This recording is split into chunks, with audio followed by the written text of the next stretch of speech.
sejam bem-vindos ao 8º curso Cetrata. Eu me chamo Marina, sou extensionista na área de nutrição e hoje a palestra inicial é o Comer Emocional e Ansiedade no Isolamento, com a palestrante Débora Araújo, ela que é psicóloga formada pela Universidade Federal do Ceará, tem especialização em terapia comportamental pelo Núcleo Tríplice, atua com atendimentos individuais e em grupo e também é psicóloga da equipe Nutrição Sem Pressão. Aproveitem bastante esse dia de eventos. Olá, pessoal! Sejam todos muito bem-vindos ao 8º curso Cetrata, Visão Multiprofissional na Abordagem aos Transtornos Alimentares e Obesidade. Eu me chamo Débora Araújo, eu sou psicóloga formada pela Universidade Federal do Ceará e é um prazer imenso estar aqui compartilhando sobre essa temática tão importante, tão atual com vocês, que é o comer emocional e ansiedade no isolamento. Por que eu considero uma temática tão importante? Porque eu atuo no consultório clínico e aí eu percebi nesse período um aumento, de casos de pessoas em sofrimento em relação à ansiedade e principalmente ao comer emocional. E a gente vai estar falando um pouquinho sobre essa temática.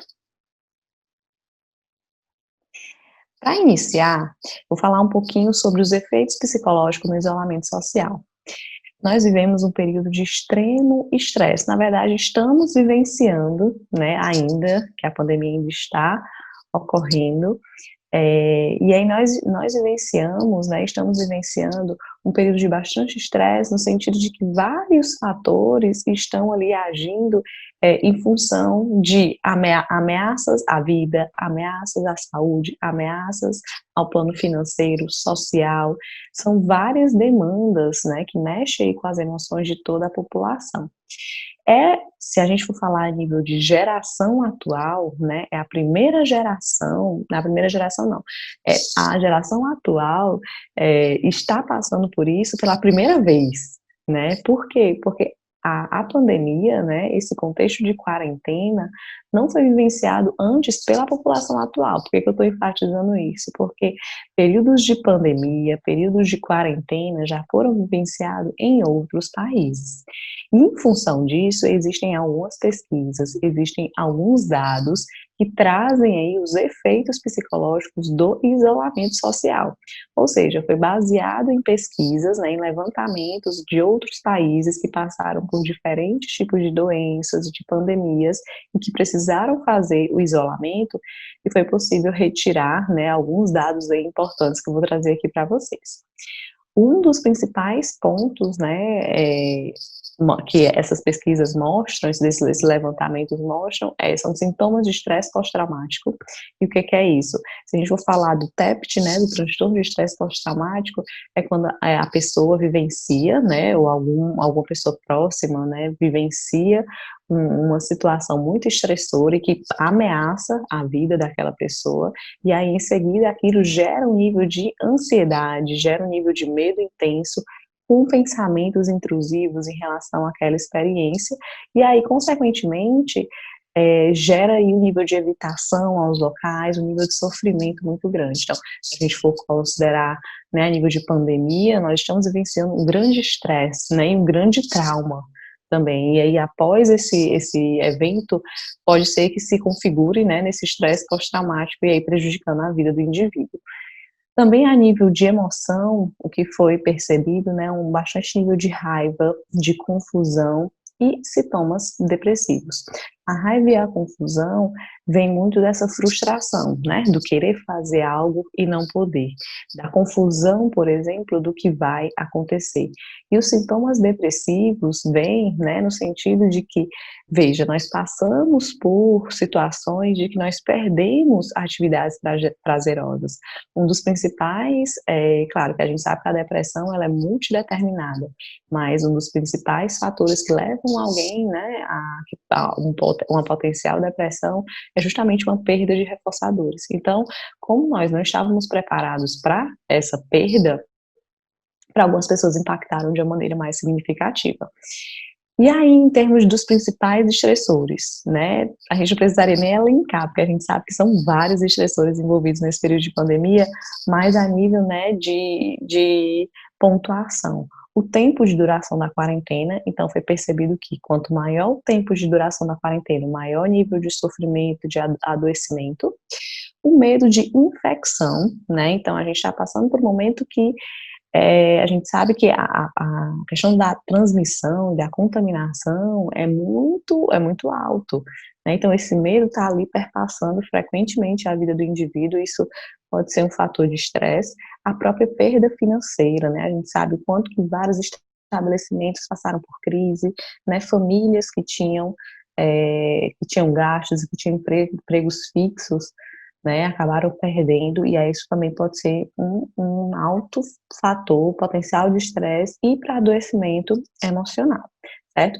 Eu trouxe, inclusive, essas duas referências aí, se vocês tiverem interesse de aprofundar um pouquinho mais sobre essa temática. Inclusive, um deles fala sobre um período de quarentena vivenciado em Toronto. Então, ele traz lá mais dados específicos em relação a isso e os efeitos psicológicos, né, desse processo. É muito importante, gente, claro, que a gente está falando de pesquisas em outros países, né, que foram outras condições, enfim, outra doença, outra população. Porém, pode ser de fundamental importância para o nosso preparo, para o nosso resguardo, né? Então, por exemplo, a nível de informação, a própria dificuldade de encontrar informação naquele período também foi um fator estressor, né, da confiança das informações. Hoje em dia a gente tem um leque de informações muito maior, mas que também pode ser uma importante fonte de sofrimento, certo? Bom, o que eu não, se a gente for falar a nível de atendimento clínico, né, como eu coloquei para vocês, o que eu percebi um grande aumento foi no número de casos de ansiedade. O que que acontece? A pandemia, ela trouxe, né, um cenário para a gente de uma certa perda de controle. Então, a gente, né, se a gente for pegar quem tinha planos para 2020, né, em alguma medida, a maioria teve que readaptar, pelo menos. Por quê? Porque a gente estava prevendo passar cada mês fazendo aquilo que a gente estava acostumado a fazer. A pandemia, ela veio, né, como uma forma de dizer assim, olha, a gente não tem controle sobre tudo. Então, aquelas pessoas que eram mais controladoras, né, que gostavam de saber, assim, o que que ia acontecer, acabaram sofrendo muito mais, né, e que, em alguma medida, claro, a ansiedade, nesse período, é extremamente natural, né. Então, como eu estou colocando para vocês, a ansiedade, ela vem em situações que ameaçam risco, né, um risco iminente, um risco que vai acontecer. Então, se a gente está pensando a todo momento a população com medo de contaminação, a gente está falando que está todo mundo, em alguma medida, sofrendo de ansiedade, né? Então, assim, é uma reação extremamente natural e esperada diante de uma situação nova, diante de uma situação ameaçadora. Mas, Débora, quando é que ela se torna um problema? A ansiedade, ela se torna um problema quando ela acontece em alta frequência, em alta duração e alta intensidade e gera sofrimento. Então, muitas vezes, o indivíduo, ele até consegue ser funcional nas suas atividades com aquele nível de ansiedade, mas ele está com nível de sofrimento intenso. Aí a gente vai identificar que aquilo é um problema, que ele precisa de um acompanhamento. Se a gente for falar, né, a ansiedade como uma reação natural, né, por que que ela é natural? Porque o nosso organismo vai produzir esses sintomas como uma forma de proteção. Então, imagina, lá no meio das cavernas, né, para ele sobreviver, ele precisou de algum nível de ansiedade para, ao visualizar, por exemplo, um predador, o corpo dele se preparar para fugir, o corpo dele se preparar para enfrentar aquele predador e garantir a sobrevivência.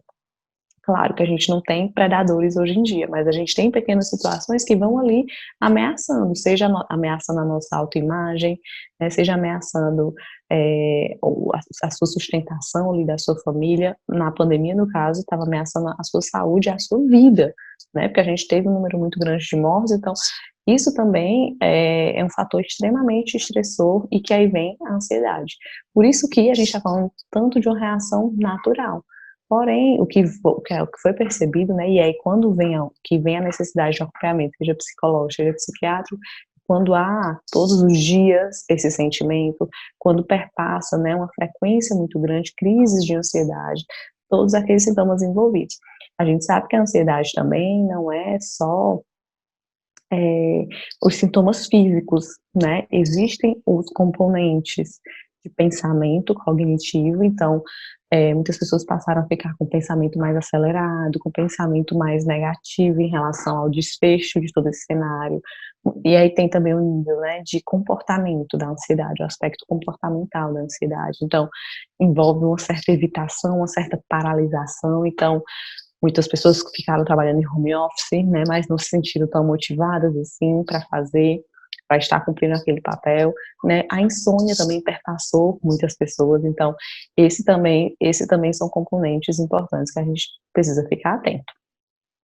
Eu trouxe aqui a informação fundamental, né, que muitas vezes as pessoas esquecem, né? A ansiedade, ela costuma acontecer como uma curva. O que isso quer dizer? Que a ansiedade, ela atinge um pico e depois ela cai, necessariamente, Débora. O que você quer dizer, né, com tudo isso? O que acontece? Geralmente, quando a pessoa começa a sentir uma certa ansiedade em relação a uma situação, ela todos aqueles sintomas, todos aqueles pensamentos, né, se confundem tanto, ficam tão intensos, geram tanto sofrimento, que ela busca o quê? Rotas de fuga rápido.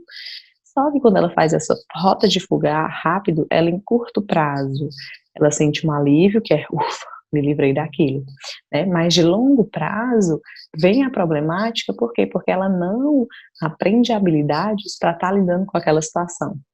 Além disso, ela está ensinando, né, para ela mesma de que está vendo aquela situação é realmente muito ameaçadora e você deve fugir.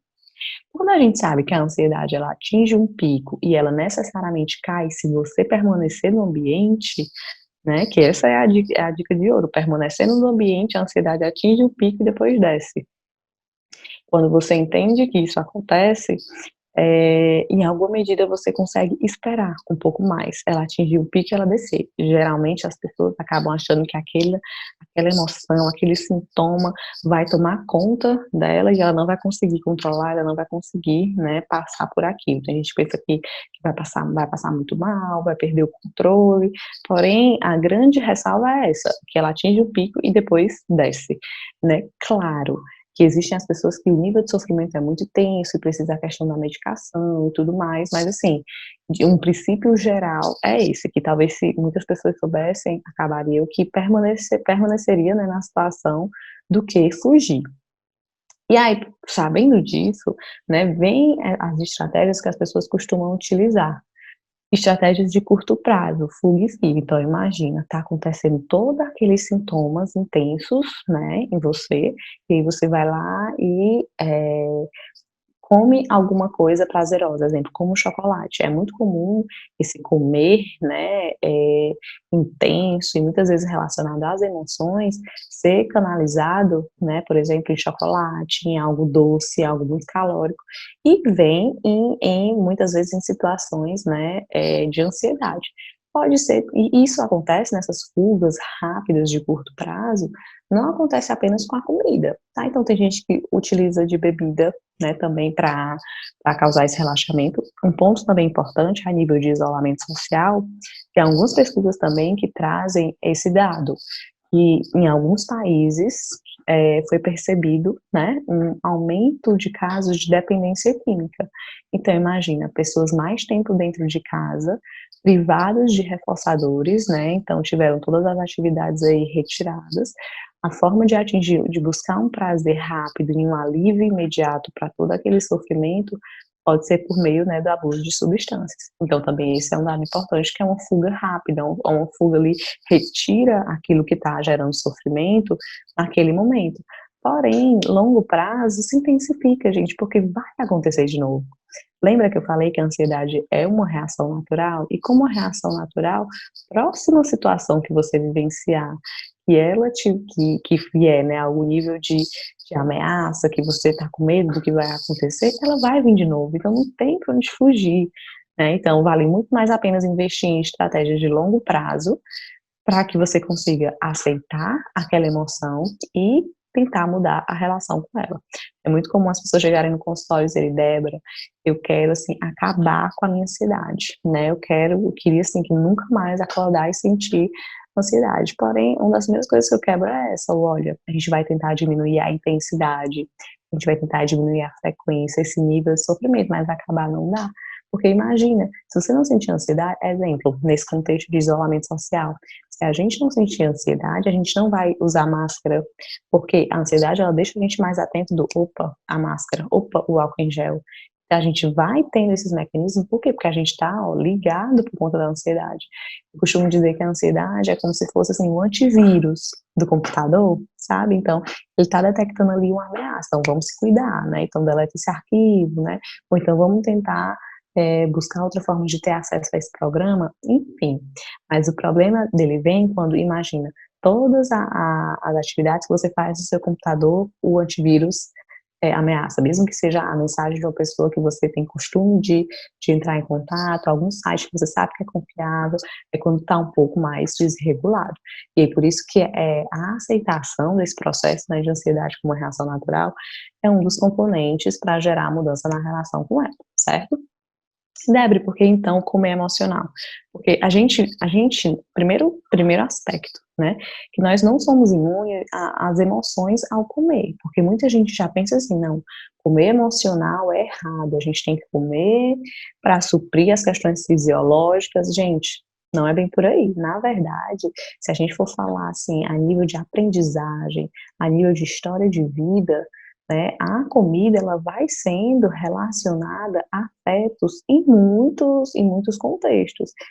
Por exemplo, então imagina, se a gente for pegar até mesmo em nível biológico, lá no início da vida, né, quando você nasceu e quando você está lá sendo amamentado pela sua mãe, né, todo esse processo de você estar suprindo as suas necessidades fisiológicas, porque ali você não tem tanto o verbal, né, o bebê não fala, o bebê vai estar ali comendo, se alimentando e sentindo.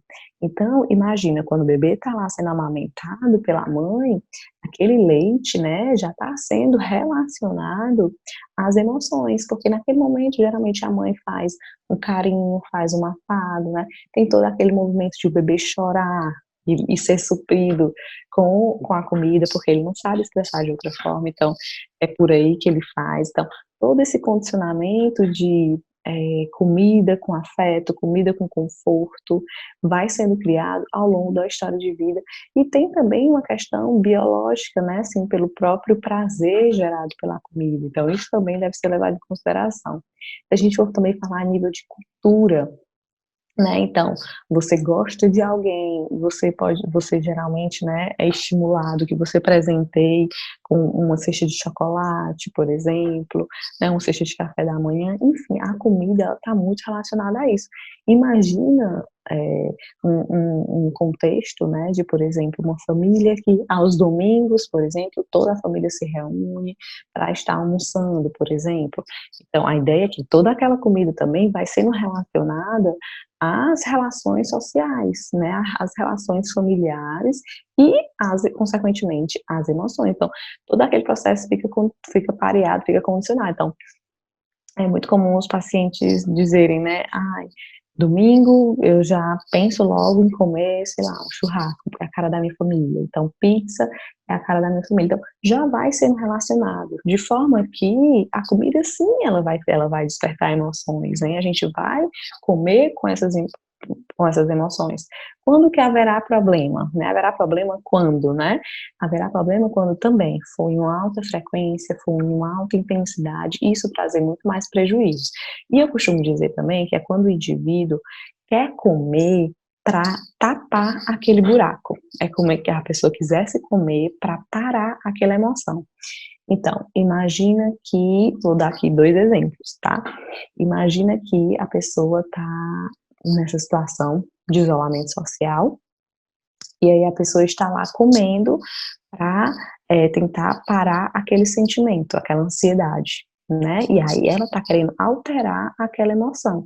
É diferente do, tá, eu tô preocupado, eu tô restrita de reforçadores, né? Como eu falei, houve uma perda de reforçadores e a comida é um reforçador. A comida é algo prazeroso ali para mim e eu vou ter acesso a essa comida.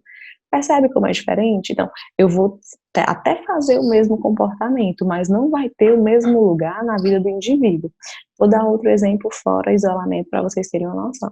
Então, imagina que uma pessoa A, terminou o relacionamento e ela está muito triste, um relacionamento de muito tempo, foi muito difícil, e essa pessoa compra um pote de sorvete, e aí tá lá comendo aquela tristeza, chorando, conversando com as amigas, tudo mais, beleza, isso é um comer emocional, ela tá ali triste, ela tem vontade de comer aquele pote de sorvete. Vamos analisar o outro caso?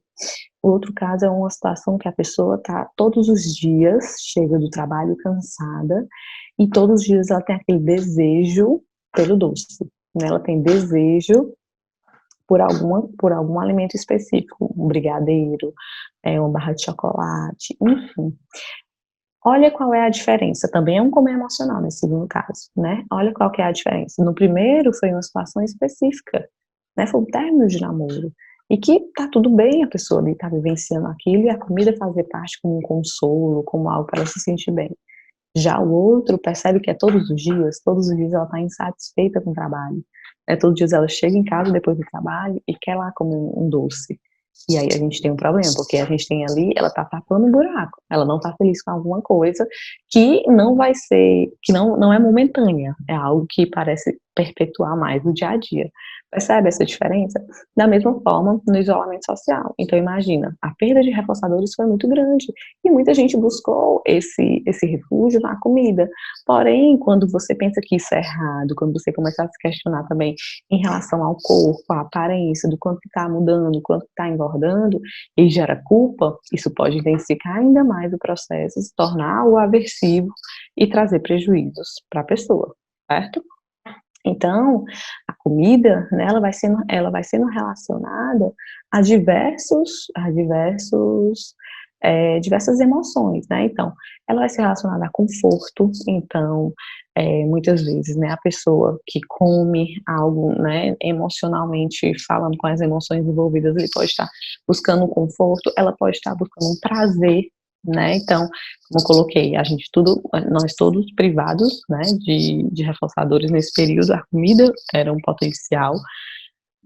A comida também, ela é algo para muitos concreto, então imagina nesse período de isolamento, nós estávamos com muitas dúvidas sobre o que ia acontecer, estava tudo muito aberto, e aí a comida pode ser algo concreto. Também o controle, né, então a pessoa muitas vezes estava lá, receosa sobre o que ia acontecer, mas uma coisa que ela tinha é controle, então eu vou comer isso, eu vou escolher isso para comer, então em alguma medida isso dava uma certa sensação de controle para ela. Pode ser também uma fuga, né, no sentido de que, né, o sofrimento estava muito grande, e aí pode ser uma fuga para esquecer momentaneamente desses problemas, né, e algo, como eu já tinha colocado embaixo, e algo concreto. Pode ser também uma companhia, então muitas pessoas ficaram sozinhas nesse período, e aí, ficando sozinhos nesse período, a comida se torna companheira, mas aí lembra, uma coisa é ser algo pontual, outra coisa é ser algo somente isso. E à medida que eu tenho a comida como companheira e eu não invisto nas minhas relações, a gente tem aí um problema.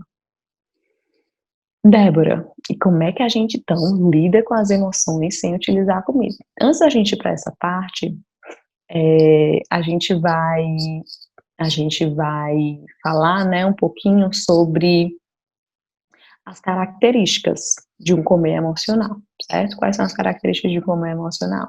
Geralmente, esse comer emocional está relacionado a alguma comida específica. Então, eu desejo, né, um chocolate, eu desejo uma pizza inteira.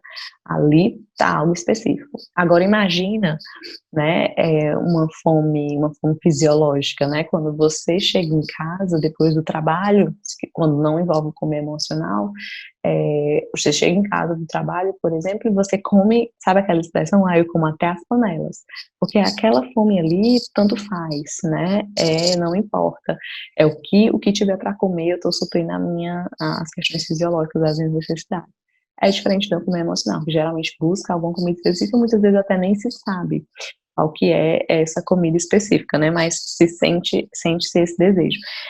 Geralmente também tá perpassando, né, uma região, um impulso também, né, uma região diferente da fome fisiológica, por isso que é importante estar detectando, beleza?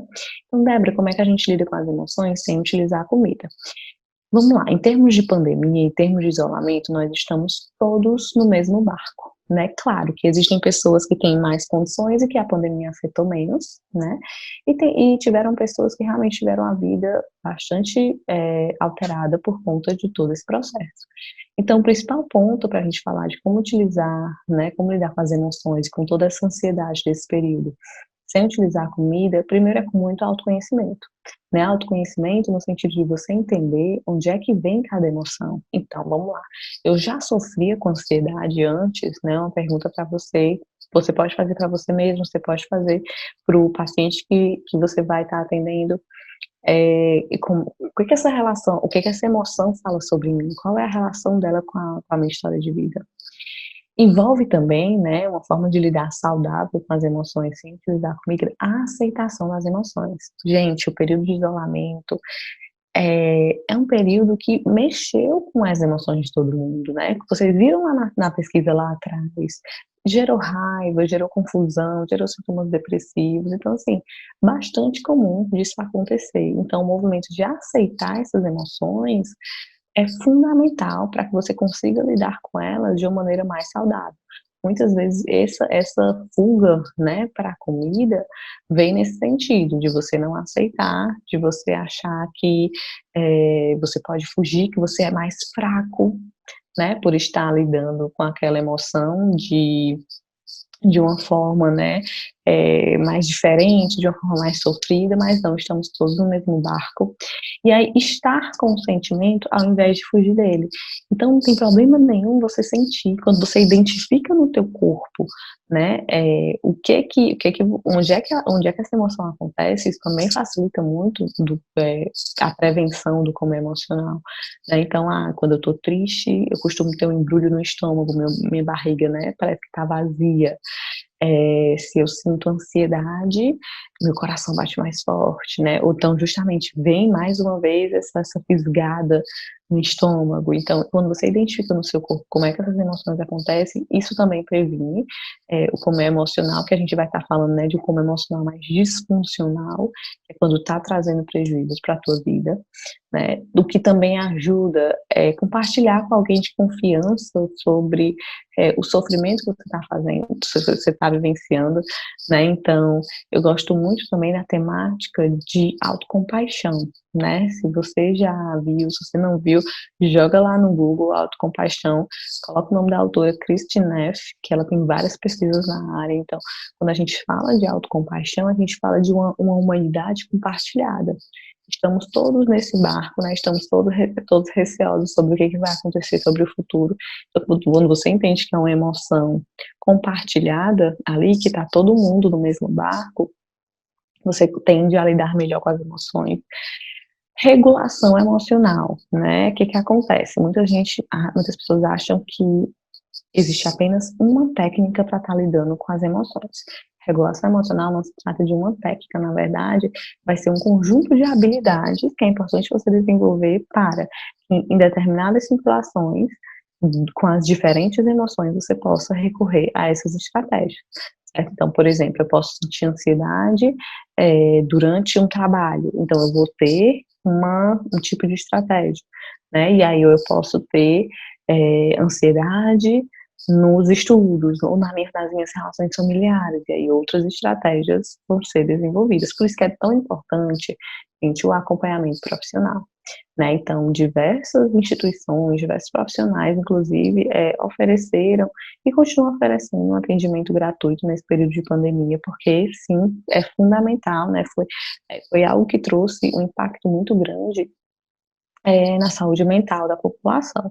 Então, e aí eu venho, né, para fechar isso, trazer a importância do trabalho do nutricionista com o psicólogo.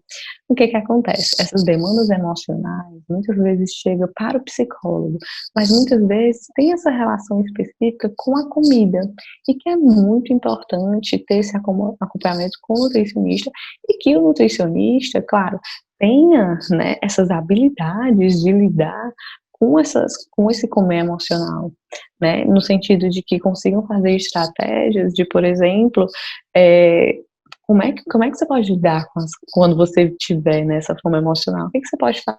Então, quando os 2 trabalham juntos, tende a ser um trabalho bem mais completo.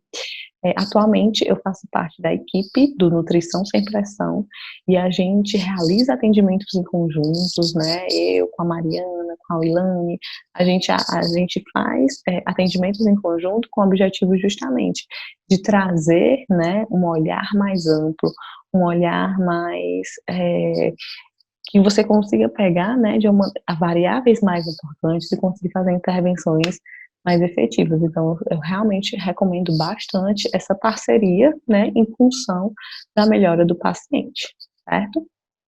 E é isso, pessoal. Agradeço bastante a atenção de vocês. Como eu falei, um prazer imenso estar contribuindo, né, com essa temática. Como eu falei também, houve uma questão muito forte nesse período, dessa questão do como emocional, da ansiedade, em função de todo o sofrimento que a gente está vivendo, a gente passa também, a gente vivencia também, né, uma cultura que está ali sempre estimulando, os corpos ideais, os padrões de beleza. Isso também funcionou como um importante gatilho de sofrimento para muitas pessoas.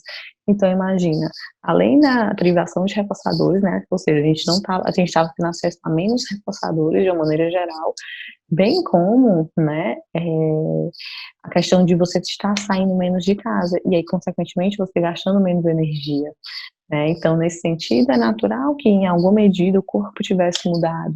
O quanto que é importante respeitar também esse movimento, porque isso fala algo sobre o teu corpo, fala algo sobre a tua história, sabe? Eu acho que, justamente, quando a gente consegue ter essa visão mais ampla, psicólogo e nutricionista, sem dúvidas, os benefícios para o paciente são bem maiores. Certo? Espero ter ajudado, espero ter contribuído. Um beijão e até a próxima.